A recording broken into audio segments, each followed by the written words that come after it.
വചനമൊഴി പള്ളിക്കുദാശ കാലം 2-ാം ഞായർ. വചനഭാഗം പുറപ്പാട് 40:1-16, 1 രാജാക്കന്മാർ 8:22-29, ഹെബ്രായർ 8:1-6, മത്തായിയുടെ സുവിശേഷം 12:1-13.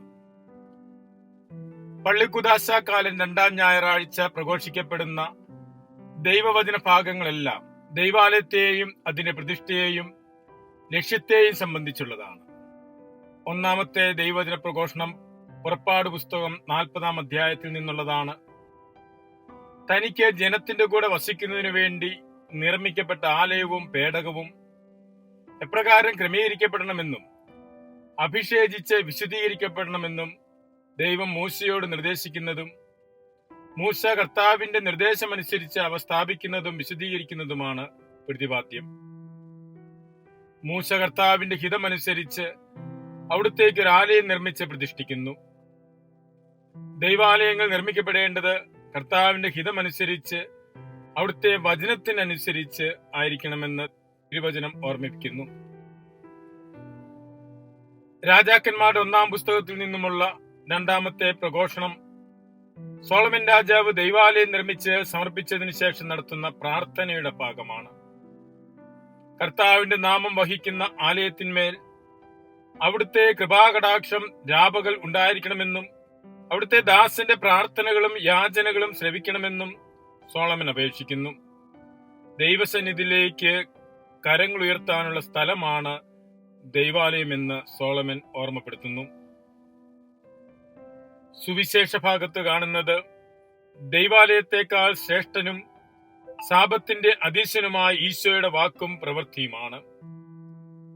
സാപത്തിൽ ഈശോയുടെ ശിഷ്യന്മാർ നിശ്ചിതമായി പ്രവൃത്തി ചെയ്യുന്നു എന്നാരോപിച്ച് ഈശോയെ സമീപിച്ച ഫരീസയരോട് ദൈവാലയത്തിൽ ദാവീദും അനുചരന്മാരും പ്രവേശിച്ച് അവർക്ക് നിശ്ചിതമായിരുന്ന അപ്പം ഭക്ഷിച്ചതും ദൈവാലയത്തിലെ പുരോഹിതന്മാർ സാപത്തിലും ജോലി ചെയ്യുന്നെങ്കിലും കുറ്റവിമുക്തരാക്കപ്പെടുന്നതും പരാമർശിച്ചുകൊണ്ട് മനുഷ്യപുത്രൻ സാപത്തിന്റെയും കർത്താവാണെന്നും ദൈവാലയത്തെക്കാൾ വലിയവനാണെന്നും വ്യക്തമാക്കുന്നു. ദൈവാലയ ശുശ്രൂഷയുടെ ഔന്നത്യം സാപത്ത് നിയമത്തെ മറികടക്കുന്നതിന് പര്യാപ്തമായിരിക്കുന്നതുപോലെ മിശിഹായുടെ സാന്നിധ്യം സ്ലീഹന്മാരുടെ പ്രവൃത്തികളെ ന്യായീകരിക്കുന്നുവെന്നു തിരുവചനം പറയുന്നു. ഈശോ മിശിഹ ദൈവാലയത്തെക്കാൾ മഹത്വമുള്ളവനാണ്.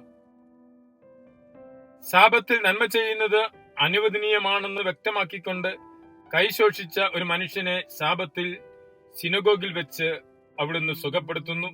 ഇതിലൂടെ സാപത്ത് നന്മ ചെയ്യുന്നതിനുള്ളതാണെന്ന് ഈശോ പഠിപ്പിക്കുകയാണ്.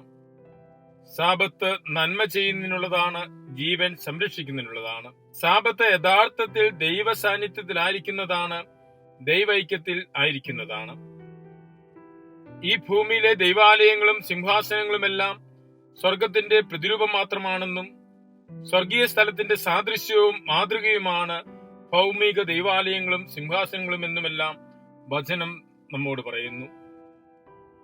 മിശിഹ നിത്യതയിൽ അർപ്പിച്ച ഏക ബലിയാണ് കാൽവരിയിൽ യാഥാർത്ഥ്യമാക്കപ്പെട്ടതും ഇന്നും ദൈവാലയങ്ങളിലെ അൾത്താരകളിൽ അർപ്പിക്കപ്പെടുന്നതും.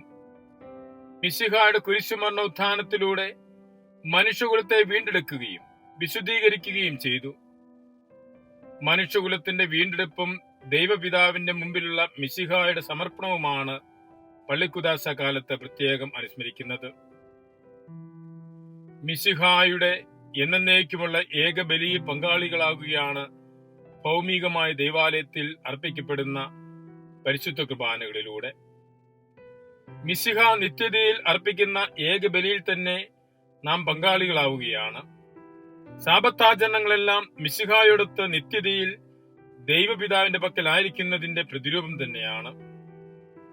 പുതിയ നിയമത്തിൽ സാപത്ത് മിശിഹായോടൊത്ത് ആയിരിക്കുന്നതാണ്, അവിടുത്തെ ബലിയിൽ പങ്കാളികളാകുന്നതാണ്.